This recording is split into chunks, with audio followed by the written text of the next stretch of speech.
Hello বন্ধুরা, ভাবুন তো এমন একটি রাস্তা যেখানে সামান্য ভুল মানে শত শত ফুট গভীর খাদে পড়ে যাওয়া। পৃথিবীর এমন কিছু রাস্তা আছে যেগুলো দিয়ে চলাচল করা মানেই জীবনের সঙ্গে ঝুঁকি নেওয়া। আজকের এই ভিডিওতে আমরা জানব পৃথিবীর সবচেয়ে বিপজ্জনক 7টি রাস্তা সম্পর্কে। ভিডিও শেষ পর্যন্ত দেখুন, কারণ 1 নম্বর রাস্তা দেখে আপনি অবাক হয়ে যাবেন। 7 নম্বরে হলো জোজিলা পাস। হিমালয়ের পাহাড়ে অবস্থিত এই জোজিলা পাস ভারতের অন্যতম বিপজ্জনক রাস্তা। এর উচ্চতা প্রায় 11,500 ফুট এবং রাস্তার এক পাশ দিয়ে খাড়া পাহাড় ও অন্য পাশে গভীর খাদ। শীতকালে ভারী তুষারপাতের কারণে রাস্তা অত্যন্ত বিপজ্জনক হয়ে ওঠে। 6 নম্বরে হলো ডাল্টন হাইওয়ে। এই রাস্তার দৈর্ঘ্য প্রায় 660 কিলোমিটার। চারপাশে জনমানবহীন এলাকা, প্রচণ্ড ঠান্ডা ও তুষারঝড়।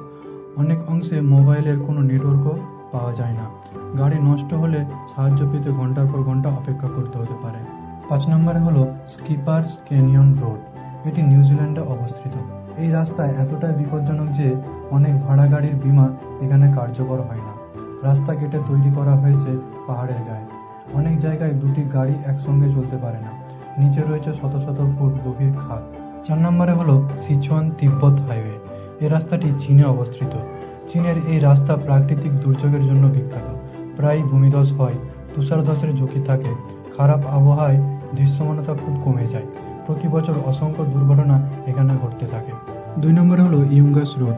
এটি বলিভিয়াতে অবস্থিত। এই রাস্তার আরেক নাম হলো ডেথ রোড। রাস্তার প্রস্থ অনেক জায়গায় 3 মিটার পর্যন্ত হয়। এক পাশে পাহাড় এবং অন্য পাশে প্রায় 2000 ফুট গভীর খাদ। কুয়াশা ও বৃষ্টির কারণে রাস্তা পিচ্ছিল থাকে। একসময় এখানে প্রতি বছর শত শত মানুষের মৃত্যু হতো। 1 নম্বরে হলো নর্থ ইয়ুঙ্গাস ডেথ রোড।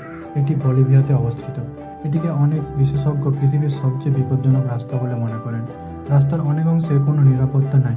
প্রায় কুয়াশা ও বৃষ্টিতে দৃশ্যমানতা কমে যায়। সামান্য ভুল মানেই গভীর খাদে পড়ে প্রাণের ঝুঁকি নেওয়া। আজও এই রাস্তা সাহসী পর্যটকদের কাছে এক ভয়ঙ্কর আকর্ষণ। পৃথিবীর এই 7টি রাস্তার মধ্যে কোনটিকে আপনার সবচেয়ে বেশি ভয়ঙ্কর মনে হয়েছে কমেন্টে জানান, এবং এমন আরও আশ্চর্য ও ভয়ঙ্কর তথ্য জানতে ভিডিও লাইক, শেয়ার এবং চ্যানেলটি সাবস্ক্রাইব করতে ভুলবেন না। আবার দেখা হবে নতুন কোনো ভিডিওতে। ধন্যবাদ।